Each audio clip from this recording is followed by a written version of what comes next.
Very warm welcome. Good morning to everybody. We've got quite a few people still to arrive, so they may appear a little bit later on. But a very warm welcome to everybody attending this, our 2024 annual conference and annual general meeting, both in person here in Liverpool, but also approximately 85 online.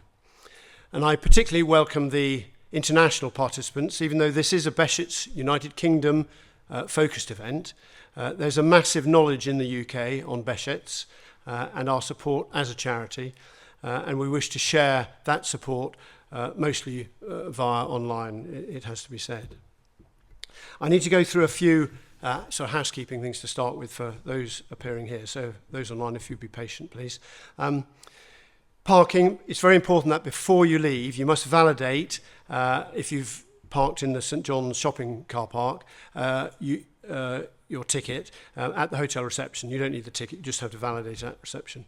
And then you'll receive a discount rate. Toilets, you've probably already found out, are directly opposite, ladies to the right and the men's in front. Fire safety, the exits are either at the back there or the sides here or that door there, okay? And we haven't been warned of any fire practice, so if you hear the alarm, it's for real. I said all I need. Guests using wheelchairs or with reduced mobility will be helped to evacuate by the hotel staff. That's important. Please keep your belongings with you at all times, just for security. This is an open hotel. And please turn mobiles off if you have those, or on silent. Now, breaks are scheduled, but please feel free. This is very informal, to take a break at any time, and you can use the lobby outside to relax in if you need. And help yourself to refreshments at the back whenever you want. This information is only for those who are here in person. We're unable to see those attending online. This day is being live streamed and filmed for viewing at a later date, as with all our conferences. The audience will not be intentionally recorded, but please consider the position of the cameras if you need to move around the room when you're here. We will take general photographs during the day so we can sort of promulgate the event afterwards. But if you're not happy about that, will you just make sure you let Gemma know? Here's the outline of the conference, and for those here on the table, you can see the detailed program. So this is the morning session.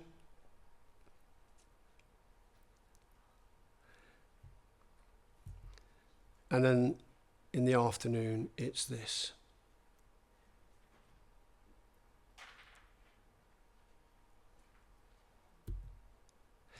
Now, some helpful advice here about question and answers for those of you both in here and online. Try to keep things of a general nature. Don't be too personalised about them, but do ask any questions you want. And right at the end of the programme, Rob Moots will host our normal Q&A session, which is always fantastic. And we'll try to answer people online as much as we can. But if we don't get you today, we will certainly get back to you after the event. If you're here, please wait for the microphone to be brought round. And as it notes, you can always drop a question in the bowl, which are on your tables. And if we don't get time to answer those, again, we will get back to you afterwards when we've consulted an appropriate clinician. So without further ado, I'd like you to listen now to our patron, Baroness Margaret Ritchie of Downpatrick, opening welcome. Good morning to you all, both here in Liverpool, but also those joining on Zoom and from around the world.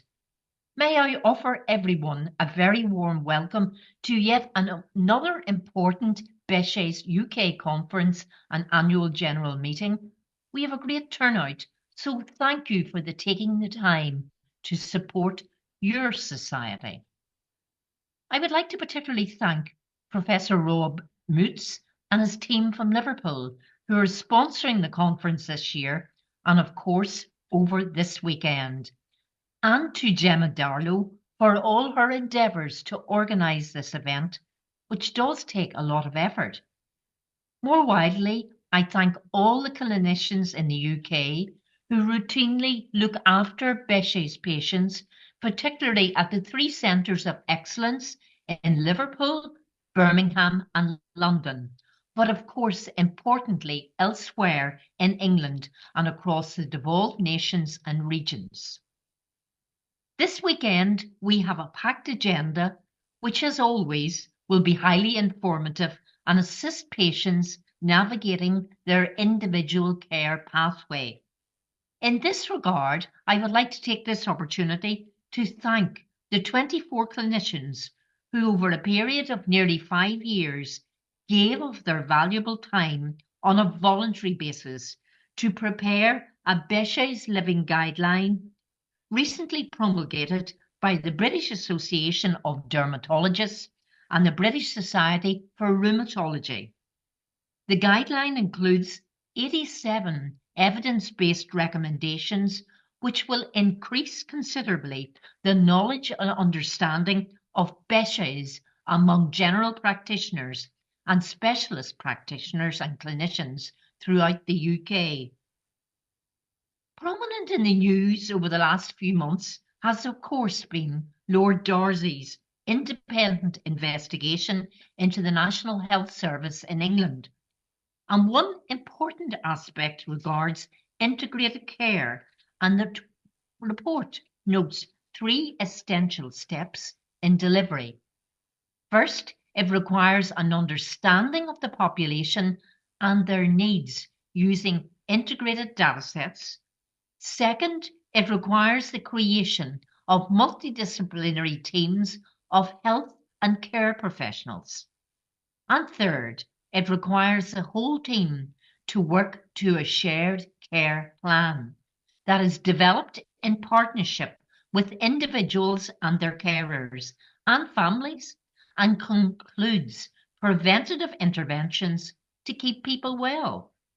If they're not populations insights, multidisciplinary teams and shared care plans, then integrated care is not happening. This is precisely what your trustees have been striving towards these past few years. The Living Guideline was a first step. Second, the establishment of a BEHÇET'S patient registry in the UK, which must achieve a collegiate approach and thus head off in the right direction from the outset. Third, a natural history study of BEHÇET'S in the UK to fully understand the needs of our own specific population. Fourth, a priority setting partnership to agree a set of strategic research questions, which in turn will increase visibility across the research community when using the James Lane Alliance Protocol. Once these firm foundations are established, one then can get into the genomic medicine space in a focused manner, which will significantly transform in future using artificial intelligence. Ladies and gentlemen, as I stated last year, capturing patient data has my full backing, and I encourage all members to sign up to sharing their data when requested, which will be properly protected in a secure environment and only used by authorised people for research purpose, maintaining patient confidentiality as a core, which is non-negotiable principle, and this will benefit the whole BEHÇET'S community largely. So without further ado, I wish you a very enjoyable, informative and beneficial day, which I know will be helpful to many people. And I now hand over to your chair, Tony Thornburn, whom I offer my thanks and appreciation for all his work and dedication on behalf of the BEHÇET'S community. So on your behalf, thank you, Lady Margaret, for that introduction. And can I use this opportunity on behalf of the members to thank you for the great support you provide us as patron. And this is particularly the advice she gives me for use in Northern Ireland. I made one error. Any questions you have, please put them on Judy's desk, okay, at the back, which would be great.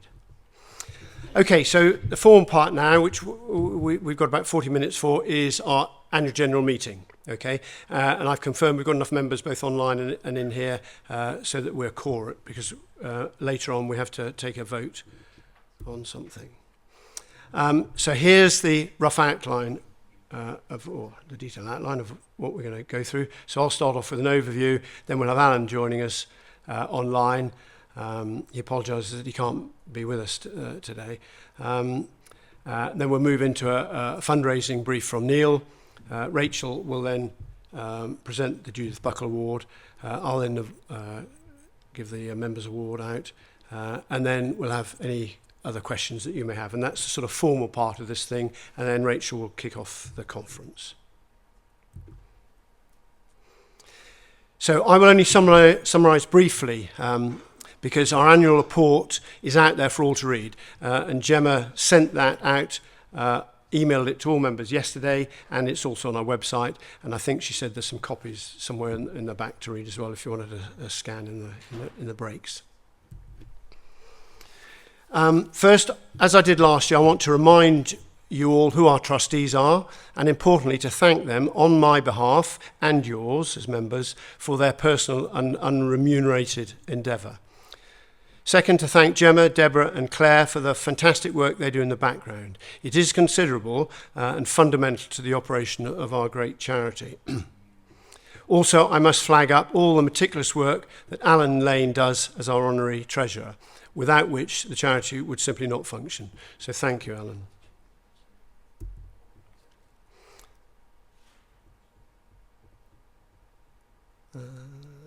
Got to press again.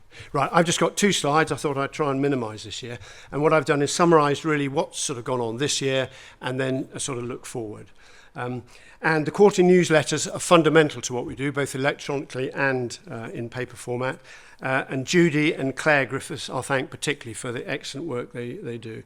And in fact, Claire's going to, and she's here with us, she's also been at the International Conference for BEHÇET'S in Morocco, which happened a couple of weeks ago, and she'll be doing a summary of that. So that's fantastic work she does in the background.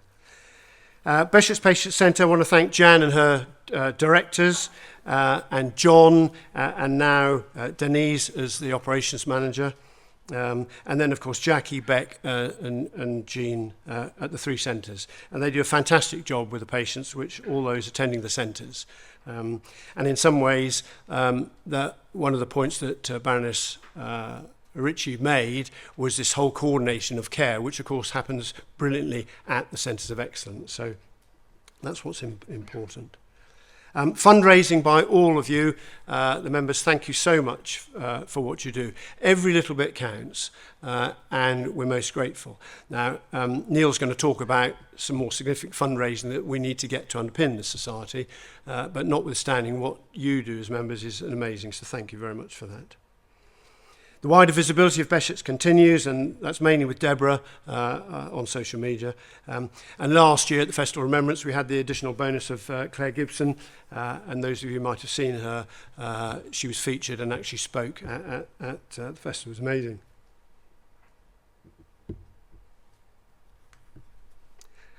Lost my place there. All right. The next thing, obviously, helpline, support groups, peer support, and Facebook groups. So thank you for all those who participate in that, and particularly Fionnuala in Ireland, who helps me out with the helpline. So that's really fundamental work we do. And just to give you some feel, I've taken 200 calls, it's over that now, since COVID. So it's quite a lot of people. Friends and Families Day, I'll mention that in a second. That was in, I can't pronounce the word, Llandegfed. Is that right? Yeah, Wales. No? How is it pronounced? Right, there you go, Llandegfed. Great. And that was fantastic. So thank you to all those who supported that. And Gemma's produced a little montage of some of the pictures. They're really important events, and everyone who goes to them, particularly the families and the children, really, the feedback is amazing. And I know it's difficult for some people to get to these places. We try to organise them as best we can in most accessible places. But if you can make it, I really encourage you to do it, because you're not alone. And the minute you start to speak with other people, you realise that. So. And there are a lot of effort, so again, Gemma, thank you for all you do with that. And then another thing I can't pronounce, secukinumab. Anyway, Professor Rob Moots is going to talk about that. Really very important. There's very little specific drug research that goes on. Everything we use at the moment is off-label, reacts differently in everybody, which makes it such a nightmare to treat, really. So he'll do a brief on that. And then the recently announced guideline, which Baroness Ritchie mentioned, and Professor Rob's going to chat about that. So looking forward, we're going to implement, which we've been looking at for quite a while now, Constituent Relationship Management System, CRM, and indeed the BEHÇET'S patient centres have used that for some time.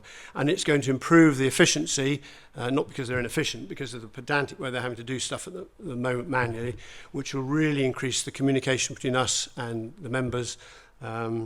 And so that's going to be a major step forward. And also it caters for when people change over, so everything doesn't drop through the cracks, which it tends to if you hand over to somebody else. The impact of the bad BSA guideline, I think, is going to be significant. It's a first, and it's a living guideline jointly done by BAD and BSR. It's in place till 2008 and 28, sorry. But any important immediate updates can happen as a consequence. And as an example, the research into it is sort of dated back to 2001, because everything in the NHS has to be justified by research and data and stuff. But there's quite a considerable amount, which was reflected at the international conference, of research subsequent to that. So that will be looked at, the group will get together again, and if it's applicable, it will then get added to the guideline. And then in due course, the aim will be to audit how everyone across England certainly, but hopefully eventually when we get these things squared away in the devolved nations, we'll be able to audit against the guideline to make sure that everybody, not just those people in the centres of excellence, are getting treated according to how they should be. Improved outcomes in the devolved nations. In Northern Ireland, there's now a unified patient record system. It was called Encompass, and that's going to make a major difference. And we're looking to see how, with the aid of Baroness Ritchie, how we can get some more identification of, first of all, finding out who, what patients in Northern Ireland actually have BEHÇET'S, and also whether their care is being appropriately done, which by and large it's not. And there's two examples of patients, one where a GP has worked fantastically to get to the bottom of a patient, and the second, which is how everyone should operate, and a second one who got referred to Professor Rob in Liverpool. And it's using those two exemplars we're going to do with the Chief Medical Officer, basically, and say this is what should happen with every BEHÇET'S patient there. In Wales, David Tucker runs their national sort of register for children with rare diseases, and during COVID they monitored for shielding all people with BEHÇET'S from the BEHÇET'S patients register, from their equivalent of what's called HES, hospital episode data it's called in England. It's called something else in Wales. And I think as a result of that, it seems now that more people are getting referred. There seems to be more awareness. Rachael mentioned at the trustees meeting yesterday that more were getting referred to the centres. So that's going to be good news. And then in Scotland, there's a lady called Martina Rhodey, who leads the Office of Rare Conditions. And we're trying to pursue the idea of perhaps having a lead nurse or somebody to try and consolidate what the care in Scotland is all about, sort of thing. And we've got a meeting in November to start kicking that off, which will probably start with both an in-person and online event, mainly with clinicians, hopefully, but also as many patients as we can get in Scotland to attend, and sort of kick that process off and see how we can move forward. So that's important work for the devolved nations. And then the final one, which I won't mention anything more about, I write regularly on it, is to do with the patient registry. And I just take the opportunity to thank Martin Twycross from Dendrite, who actually attended our last meeting last year in Telford, and has come, and I've asked him to present, to give you an overview of what patients registry sort of get up to. Okay, so that's that. So here's a montage of the Families' Day. So thank you as again for those who participated. It really was a very enjoyable occasion, and we're just sorting out where we're going to go next year, and we'll promulgate that as soon as we can. And I would encourage as many people to come as you can. Okay, so now I think it's Alan to present the annual report. Alan, over to you, please. Good morning, ladies and gentlemen, members and friends of the Society. I'm indebted to Gemma for dealing with clicking on the slides at Liverpool, because unfortunately I'm unable to join you today. So here is my Treasurer's report. As usual, I'd like to start by saying something about the members, because that's the most important thing. And you'll see on the next slide that we are consisting of 1,271 standard members in October this year. And I'll explain in a moment what that means, together with 34 under 18s and a number of associates who are generally medical practitioners, some people who like to give money but don't want to be formally a member, and there's 54 currently whose subscriptions are overdue. So if there's anyone present in that category, do please make yourself known to the admin desk, and I'm sure we can do something to put that right. So moving on to the next slide, what is a standard member? So first of all, what do you get for being a standard member? You get a welcome pack with a BEHÇET'S alert card, you get quarterly newsletters, you get, on the next point, access to our helpline and participation in local support groups or Zoom meetings, as well as invitations to those family days and weekends we were just learning about, and also free attendance at this conference and the ability to vote if there are any resolutions, which there haven't been for quite a few years, but there is one today. And it's important to say that you do have to be a standard member to vote on a resolution, because you are in effect one of the owners of this charity. And to be a standard member, you have to be over 18, you have to have paid your annual subscription, unless you are either under 25 or in receipt of UK means tested benefits, in which case you get a free pass. So that's what standard members are. Moving on, you will see that this number has continued to go up year on year, which is very encouraging.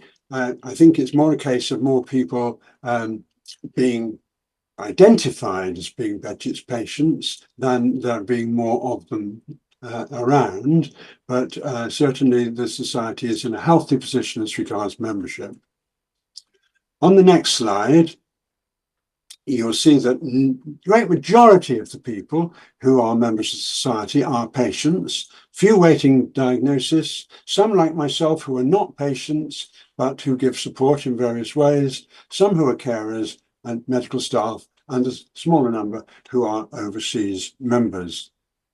So, moving on now to finance, there's a lot of detail in the accounts, which I will try and omit, but there are several points I'd like to make. First of all, on this slide, with regard to income, the points I'd particularly like to make are that our total income last year was just under 47,000. And I want you to think about that number when I show you the slide which will follow this one. But on this slide itself, you can see that 2/3 of the income of this Society is made up of the subscriptions and donations from members and friends.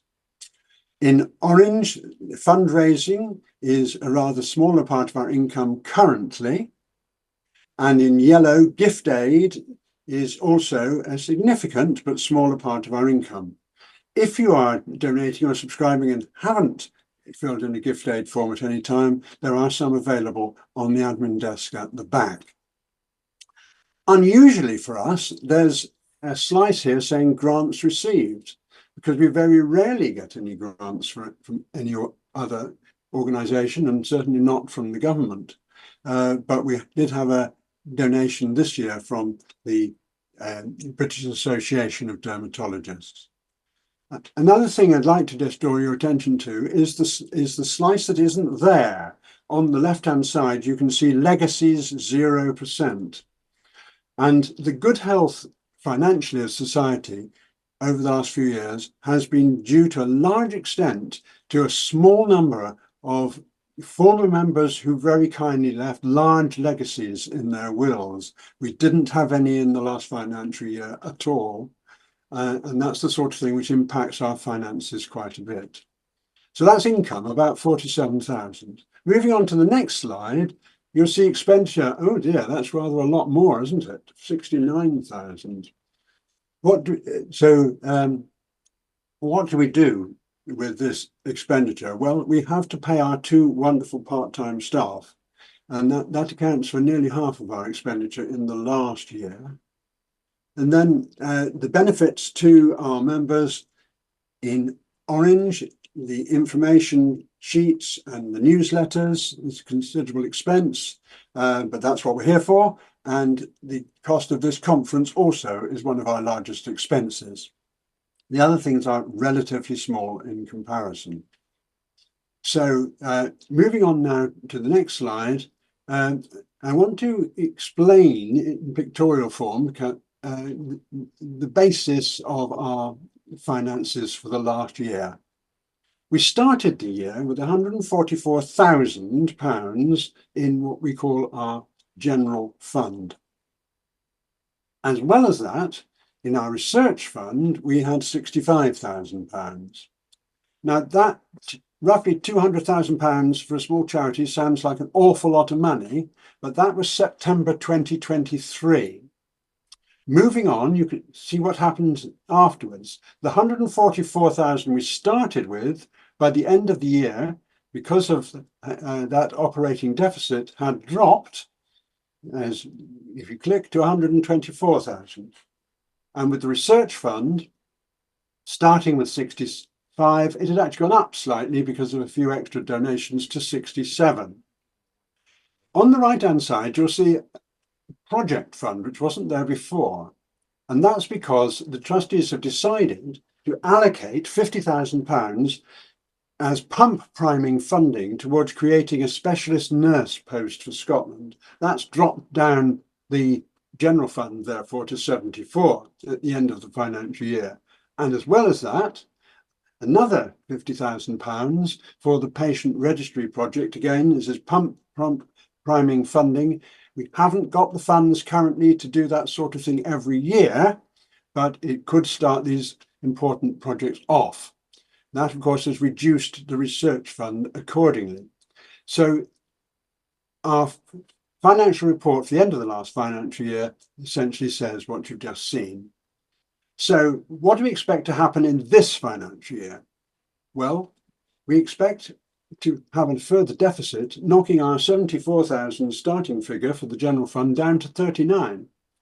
And we don't expect to have anything in the research fund because we've got plans for that. And we don't expect to have anything in the project fund either because of those pump priming funds hopefully having been used.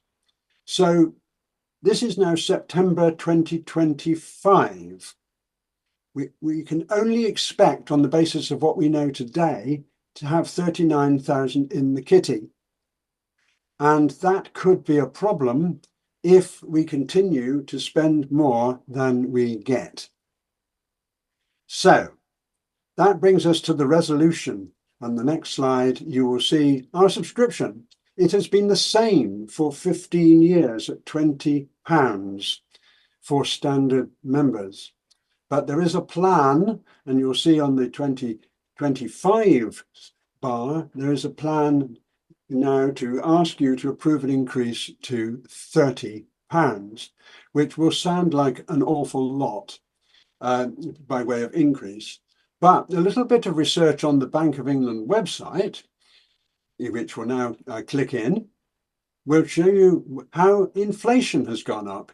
here's where it was in 2010. If something had cost you £20 in 2010, you'll see as this line goes across the screen that it would have cost progressively more in 2015, 2020, and by 2024, that £20 would have gone up to £30 and twopence. So even now, the proposed increase is actually less than inflation. And where will inflation be in 2025? We don't know. I do want to emphasise that this is a proposal for a change from September 2025, because this year's subscriptions are already either paid or due. So we have to ask you to approve this increase in the subscription, please. And that's a matter for the members to determine by voting. So if you are a standard member, you will have a ballot paper that's been provided with your name badge, and there is a box to put it in at the back. If you're online, then there is an online poll, which you can now vote on. So this will help towards making sure that we're on an even keel in the next financial year and can able to expand our activities. To be quite honest, it doesn't help all that much, because about 3/4 of our members, for various reasons, are exempt from paying the subscription, and it will only bring in about an extra £5,000 a year. And that's why, to achieve the things that we would like to do, increasing our fundraising is going to be so vital. I stressed the word pump priming several times with the future projects, and that's because we've only got the money to start them. We haven't got the money to carry them on consistently. We need a lot of help to raise funds to do the things that we think are necessary for our members in the future. So at that point, that's the end of my report. Thank you very much. And I'm going to hand over to Neil, who is going to talk a little bit more about fundraising. Thank you very much.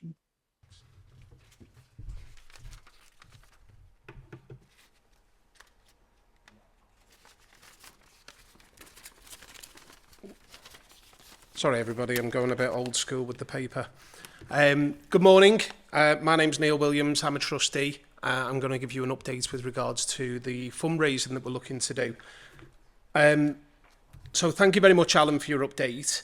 A very important part of Alan's update, as you've all heard about, is why we need fundraising.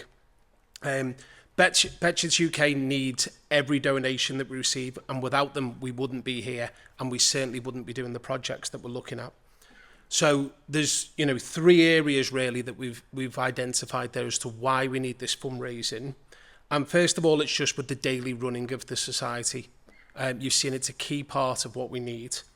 There's research projects that Alan's just touched on, and then also the larger projects that we're looking to do out there.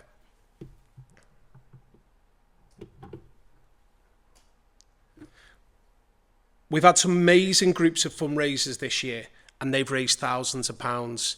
I'll just show you a few on this slide here, some of the projects that have taken place so far.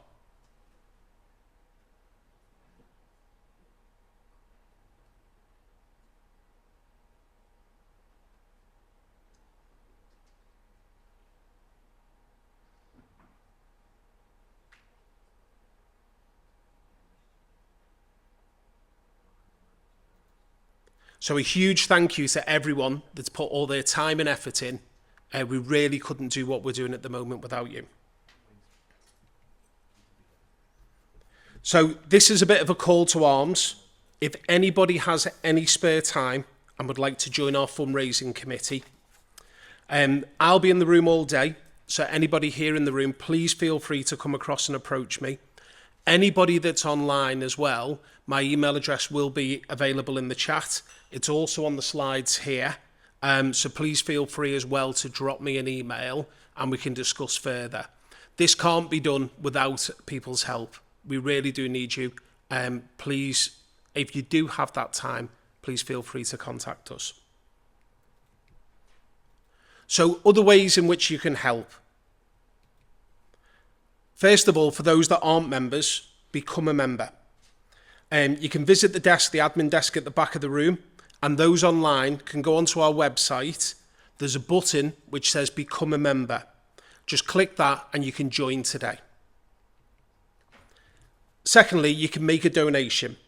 Again, those who are here today can visit the admin desk, and or if you're online, go onto the website and click the Make a Donation button on the website there. You can make a one-off donation, or you can set up a direct debit to do that regularly. If you want to run a fundraising event, our website's got plenty of ideas, or you can give us a call, send an email, and we're happy to discuss any plans and try to support any of those that you have in mind. It doesn't matter how big or small, whether you plan to raise £10 or £500, we'd love to hear from you. You can buy our BEHÇET'S UK merchandise. It not only raises funds for BEHÇET'S UK, but it also helps to raise awareness. It's available here in Liverpool, or you can buy it directly off our website. Next, do your online shopping through our shopping partners.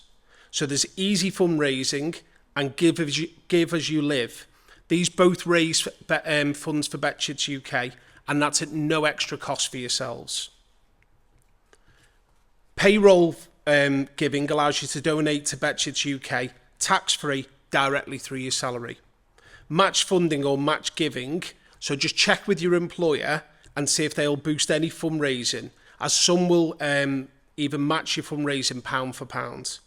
And then gift aid, if you're a UK taxpayer and a BEHÇET'S UK member or a donor, please register for gift aid, as this allows us to claim back the tax on every pound you donate, and this includes your membership subs.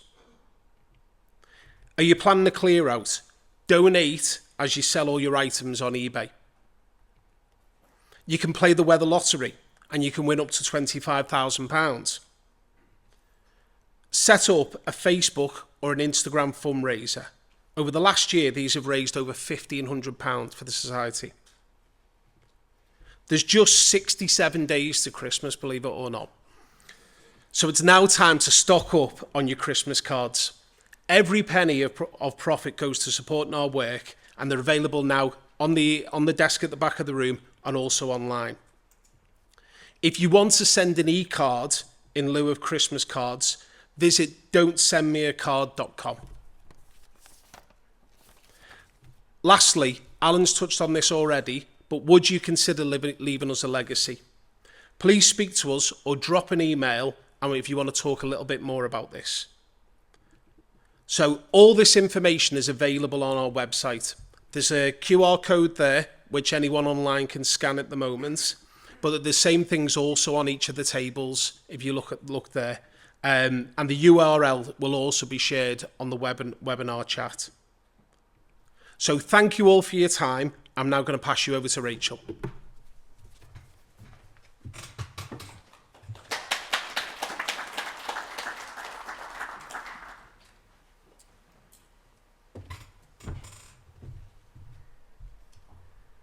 Morning, everybody. Can everybody hear me okay? I'm a bit shorter than the other speakers. I'm also considerably more long-sighted, so I'm hoping I can read what I have written. So I am here to pop that down, to present the Judith Buckle Award for 2024. And on behalf of BEHÇET'S UK, I am honoured and privileged to announce that this year's Judith Buckle Award is awarded to Kai Lee. Unfortunately, Kai has been unwell recently and is unable to accept the award in person, but he has emailed us a response. Firstly, I must apologise for not being at the AGM to receive the Judith Buckle Award, a little unwell with BEHÇET'S at the moment. When I was notified I was going to receive the award, I was most surprised, extremely honoured, and a bit embarrassed. Embarrassed because I only added up a few numbers for the Society.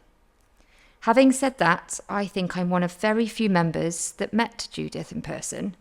It was in the late 80s when I began to attend the BEHÇET'S Syndrome Society AGM, where it used to be held at York General Hospital with attendance around 25 to 30 people. Speakers, patients, carers. With such a small group, we always had a good chat. It has been a privilege and an honour to witness and be part of the process on the transformation of the humble beginning of BEHÇET'S Syndrome Society to a professional organisation such as BEHÇET'S UK and the 3 Centres of Excellence is truly amazing. Thank you, Tony, the chairman, and all the trustees. Keep up the good work, and thank you, Judith. It is clear from speaking to those that know Kai and from reading the old newsletters that he did far more than adding up a few numbers. Originally from Hong Kong, Kai moved to Oxford to study business studies and had many professional and personal successes. He met and married Christina, and they had 2 children together, Gemma and Ben. Kai now enjoys spending time with his grandchildren. He is described as a wonderful family man, fun-loving, jovial, and generous with his time. Kai became a trustee in 1999 and later honorary treasurer in 2004 for the then BEHÇET'S Syndrome Society. His expertise as a financial controller and business advisor provided a solid foundation and safe pair of hands for the charity's accounts. He was of the opinion that the charity shouldn't spend money it didn't have, and that it should have a small reserve for those times when finances were tight. And this remains true to this day. Kai dedicated 10 years to the charity in official trustee and honorary treasurer roles, but he didn't narrow his role to accounts only. He was often seen attending conferences and seminars, meetings and events spanning the whole of the UK, come rain or snow. In 2002, using his own money, he attended the 2nd International Patients Convention in Berlin, and in 2008 he attended an anti-TNF seminar in Portsmouth. He also attended the BEHÇET'S Syndrome Society annual general meetings and conferences. I had the pleasure of meeting Kai at my first conference here in Liverpool many years ago. His smile, energy and ability to put people at ease was clear to see, and he certainly made me feel most welcome as a brand new trustee, with plenty of encouragement and wise words shared. He was keen to share what he had learnt from the conferences he attended, as well as sharing his first-hand experience of living with BEHÇET'S. He even went to his local school to give a presentation on BEHÇET'S disease, and as a result of what they heard, the school organised several fundraising events for the charity, raising £699. He was always keen to raise funds for the charity himself, raising thousands of pounds with different events, an ethic that I think has definitely been passed down to trustees throughout the years. Kai is described as being meticulous in his role as honorary treasurer, with a thorough and comprehensive approach to his filing, documents and spreadsheets. Kai tried to step down, but returned to help the society with the accounts when Jan Mather was chair, stabilising the financial future for the society. When our honorary treasurer Alan Lane took over from Kai's returning role, Kai very kindly continued to support Alan by dealing with the salaries and taxes until the end of the financial year. Kai has had his fair share of challenges with BEHÇET'S disease, undergoing many surgeries and trialling many aggressive therapies to manage his disease and symptoms. I know that everyone here and online will be sending all their love and get well wishes to Kai. We hope this award is a get well hug and a reminder of how well respected and thought of he is by the BEHÇET'S community. Now, as Kai isn't here in person to accept the award, Jan Mather has very kindly agreed to come and accept it on his behalf. So, Jan, would you like to come to the stage?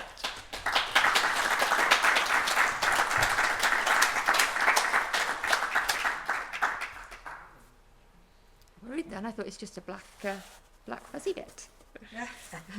I'll keep it in the box. There we are. Okay, cool. Thank you. I'm not going to speak for Kai because I think Kai did a great job of speaking for yourself. And if you're online, Kai, we are really missing you. And yeah, I'm a really poor substitute for you as well. But my memories with Kai are back to what you said, fun-loving, absolutely determined not to let BEHÇET'S get him down despite what was thrown in his way as, you know, in way of challenge. But my favourite ever memory of Kai is he decided that one of the trustee meetings should be at his house, and him and Christina basically cooked for us all, friends and family as well, so it was a huge meal. And you can imagine Kai didn't skimp on anything, and we had our trustee meeting with children running around and everything else, but that was where Kai's happiest, with the children around and with all of that vibrancy and that energy. So Kai, thank you for everything you did while I was chair, and that you all the support you gave both myself and all of the trustees. And it's a great honour to take this for you, and I hope to see you soon. Take care, Kai.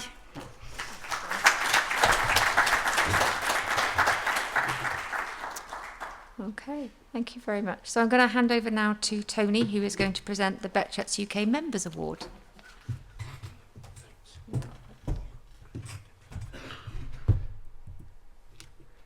Okay, so just a reminder, this is what's behind the award, and nominations for 2025 are open, and the link can be found on our homepage. And this is your opportunity as members to ensure your peers are recognised. So it's with great pleasure that I announce the Members Award this year to John Mather. Now, as was noted, this is the award that the members nominate, and I can do no better than reflect what Jan Mather said about him in the spring newsletter. So if you haven't read it, please do. John stepped into his role as the operations manager of the BEHÇET'S Centre, who directly support the 3 Centres of Excellence, as a temporary measure, and 10 years and more on followed. John professionally invested much time in building the team of support coordinators, and indeed was part of the interview panel to appoint Beck in Birmingham, Jackie here in Liverpool, and only Jean in London predates him. He transformed reporting and how technology is used within the charity, and built a strong, trusted relationship with the commissioners of the highly specialised services who fund the 3 Centres of Excellence. John has spent much time and effort fundraising, including, as a lot of you will remember, his fanatic for bike riding, the London to Paris bike ride, climbing Ben Nevis, organising the 3 Peaks Challenge, and abseiling madly off some mountain somewhere, sort of thing. He's been a keen promoter of the Christmas card sales at every AGM. And of course, like so many husbands, wives or partners, he's been marvellously supporting someone with BEHÇET'S. So on all fronts, John has been a fantastic ambassador for our patient community and wider membership, and it gives me great pleasure in presenting him with this award to him now. John, if you'd come up, please.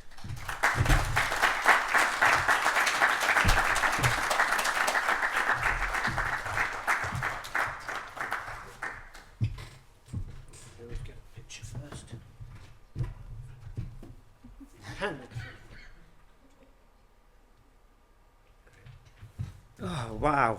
Where do I start? Kai took my words, in fact. I'm really embarrassed to be here because I never set off on my BEHÇET'S journey to win awards such as this, but it's really thankful that you've given that award to me. When Gemma messaged and said, you're going to have to say a few words, because I thought my presentation days at the conference were over, but hopefully this is going to be my last one.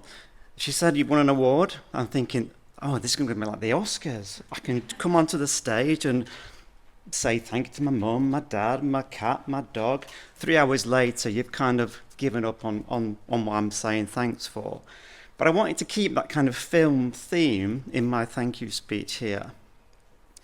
I am only a supporting actor. The real stars of the BEHÇET'S organisation are the members themselves and the patients that attend the centres. You are the stars. We are just a support cast. But I've been lucky in that I've been given a number of scripts in my kind of film journey, my BEHÇET'S film journey. The first one, as Tony said there, was just as a husband of someone with BEHÇET'S. So I remember the script coming in about 27, 28 years ago. The script was written by these 2 black country cowboys, Dave Sitchin and Phil Murray, the consultants at the Birmingham Eye Centre. And the script was about just supporting someone with BEHÇET'S, attending hospital appointments, just a few of those, I guess, collecting prescriptions from Tesco's and the GP. I had to get a bigger car because the prescriptions just getting bigger and bigger and bigger. And then eventually I got another script that come through when Jan became chair of the society, and this was more about being Jan's bag carrier at AGMs, making sure she's got refreshments, making sure I could sell things. I'd never been a salesperson, but suddenly I was selling Christmas cards, I was selling T-shirts. My best customer is Graham Wallace from Birmingham, who I don't think he's here today, but maybe online. I managed to sell him a T-shirt every single AGM. I think he must have the biggest stock in the world. And then I got another script that came through to manage the centres. And I thought, this is what Ken Barlow must have felt when he got his first Coronation Street script. It's only for a few episodes. Do it for 6 months, and as Tony said, 10 years later. But when I read that script, I got to play with the leading man in Liverpool, Mr. Prof Moots, who we obviously respect. And I also managed to be able to create the John and the BEHÇET'S, Jean, Jackie and Beck, and spent 10 years, as Tony said, hopefully making a professional change to the organisation. But as I said, I'm only a supporter. The members and the patients are the true stars. I wonder what my next script will be. Maybe it's time to do another fundraising challenge, so maybe watch this space. But thank you ever so much.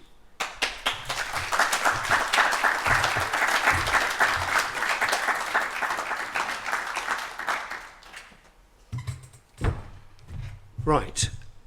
Thank you very much, John, for those words. So final slide now. So that's the end of the formal part, the conference. We're fractionally over running time, but not to worry.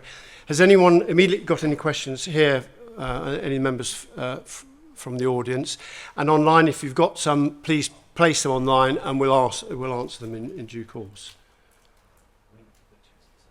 No? All happy. Great. Okay, thank you. Well, thank you for everyone's attention during that important part of this day. And I'll now hand over to Rachel. Put us on course for the next bit.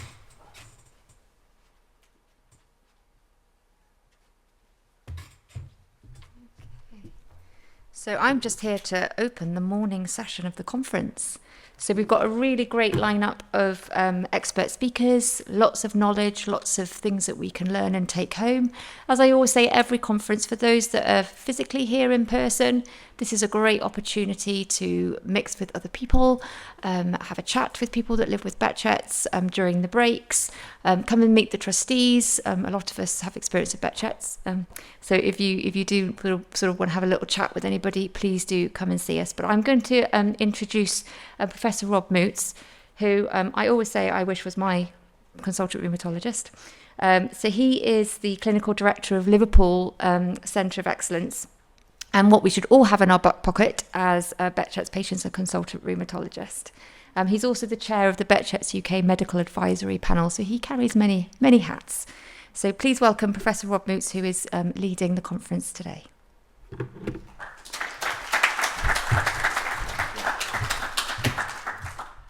Thanks, Rachel. Good to see you all.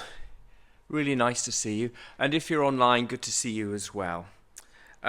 My job this next couple of minutes is very, very simple. It's basically to welcome you to Liverpool.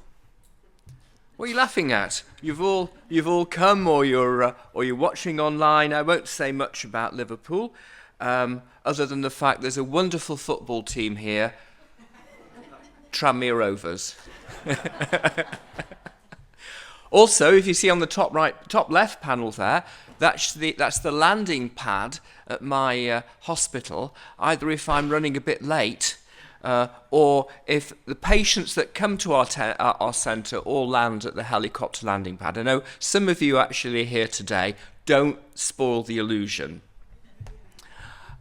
So really, all I want to just say is to encourage you to enjoy and engage with the conference today. We've got some great speakers. We're covering a lot of important issues in BEHÇET'S, ranging from some of the fancy scientific things through the practical things, headache, fatigue. We're looking at a little bit to do with children, and also a crucial talk with regards to support, work, and trying to help us all function to the level that we would want to do. So this is what you've got to look forward to. Now, I'm pleased to tell you that we have a little break for coffee, and then we'll reconvene and we'll go straight into the scientific and clinical part of the meeting. So welcome everybody on behalf of the Liverpool Centre. Look forward to integrating and interacting with you more during the day. Thank you.